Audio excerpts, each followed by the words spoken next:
All right guys, what's going on? Back again with another video. Today I want to go over a question that I got lately on how to improve and structure overall energy system training or your conditioning to help with being more successful inside the ring.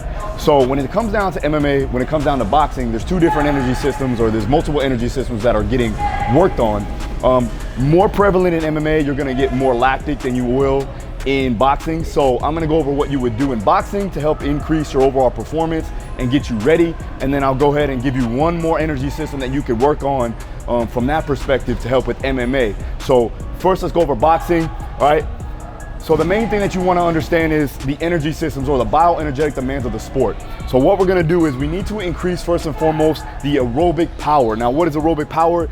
It's the muscle's ability to use oxygen and to produce ATP or overall energy of the body's natural source, okay? So adenosine triphosphates, the body's natural energy system, that you wanna be able to produce that inside the muscle so that you can still produce force and power for a longer duration without dipping into that anaerobic state, okay? The protocol that you're gonna use is a 2-to-1 work to rest ratio. So for instance, you go 4 minutes on, 2 minutes off, all right?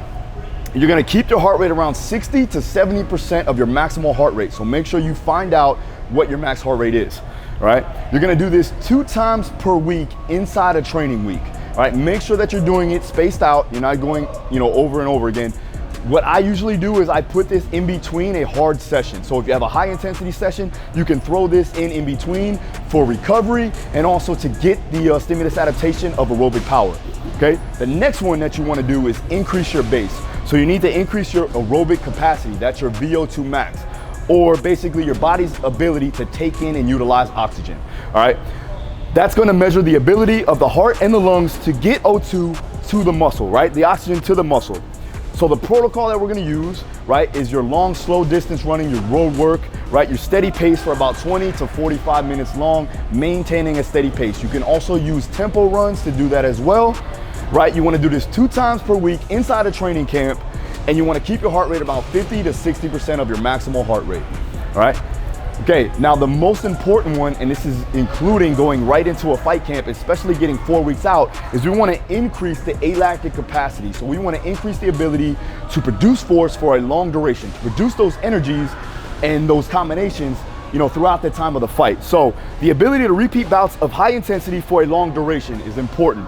That's what you see me do a lot of times with the guys running the prowlers and things like that. They're sprint intervals. That's what we want to improve upon. And we want to improve on the ability to recover fast so that you could do it over and over again, right? So your protocol you're going to use is a 1-to-2 work to rest ratio. And we're going to use sprints, bag work, something along the lines of that. Even if you wanted to do something in the pool, if you're efficient in swimming, you can do sprint intervals in the pool, and you could also use breath holds as well to increase oxygen utilization and things like that. And I'll get into a later video on that. But you want to do 2 times per week, and you want to keep the heart rate about 75% or lower, right? We want to go anywhere above that. We want to stay below that threshold, all right? All right, so that was for boxing, all right? Now I want to get into MMA in general. Okay, so when you're talking about MMA and wrestling, grappling style sports, BJJ, judo, things like that, it's a static, dynamic sport a lot of ways. So you're gonna develop a lot of lactic buildup. You're gonna develop a lot of muscular strain and overall fatigue in the muscles. So we wanna improve on the ability to just be able to take out that lactic acid, or improve upon having to deal with it and then produce force, getting it out of the body. So lactic power work is gonna be important. So what that basically is how fast the organism can produce lactate and maintain power, right? So the protocol that you're gonna use is a 1-to-8 work to rest ratio. So you're gonna do a maximal intensity of about 30 seconds, and then you're gonna rest for about 4 minutes long, all right? But this is going to be active and passive. So if you're resting for 4 minutes, you're gonna do 2 minutes of passive rest and 2 minutes of active rest. You can do that shadow boxing, you could do that pummeling, you could do that any which way you want, or just a slow jog or something along the lines of that, okay?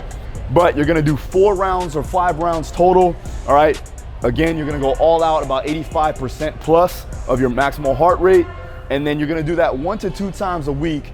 And you wanna make sure that you're doing this away from any type of harder training sessions, especially in the skills training. So you don't wanna tack on too much there, because you're getting a lot of that inside your training itself, all right? Secondly, you want to do lactic capacity. So lactic capacity, or anaerobic capacity, is the ability to generate energy, or ATP, through the glycolytic system, right? So the glycolytic system, right, that's your system that you use from about a 1 minute to 90-second duration of work.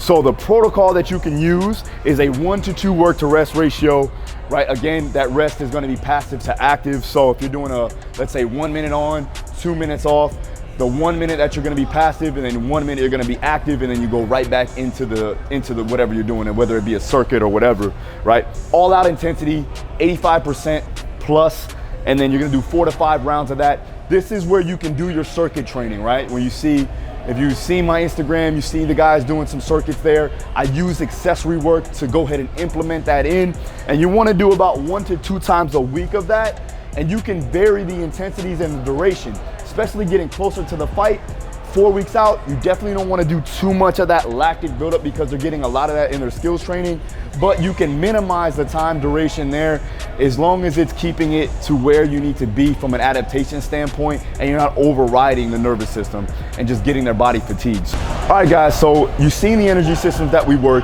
You want to work this as an entirety so that you can improve on your overall performance in energy demand training, that it improve your physiology as a whole. That's gonna enhance your performance inside the ring, inside the cage, on the mats, so on and so forth. So again, if you have any questions, hit the comments down below. I'll try to answer them there. And if you wanna see more videos on how I go ahead and use these protocols to enhance a fighter's capability to have more stamina and endurance inside the fight, let me know too. Hit the notification, hit the subscribe button, hit that like button if you like this video, and I'll see you again next time. Peace.